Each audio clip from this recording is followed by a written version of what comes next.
வீடியோவில் ராமருடைய சுவாரஸ்யமான ஒரு விஷயத்தை பார்க்கலாம்.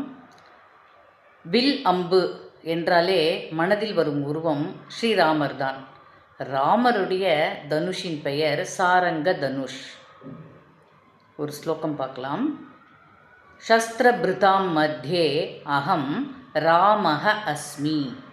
பகவான் ஸ்ரீ கிருஷ்ணர் விபூதி யோகத்தில் ஆயுதம் ஏந்தி போர் புரியும் வல்லமை பெற்றவர்களில் நான் ராமனாக இருக்கிறேன் என்று கூறியுள்ளார்.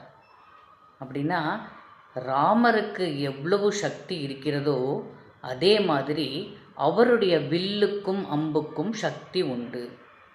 நாம் வச்சிருக்கோம் இல்லையா, அந்த ஆயுதம் எல்லாம் ஜடவஸ்து. ஆனால் ராமர் வைத்திருக்கும் வில்லும் அம்பும் ஜடவஸ்து இல்லை, அது அப்ராக்கிருத்தமானது அப்படிங்கிறத நாம் புரிஞ்சிக்கணும். இந்த மாதிரி சத் விஷயங்களை கேட்போம்.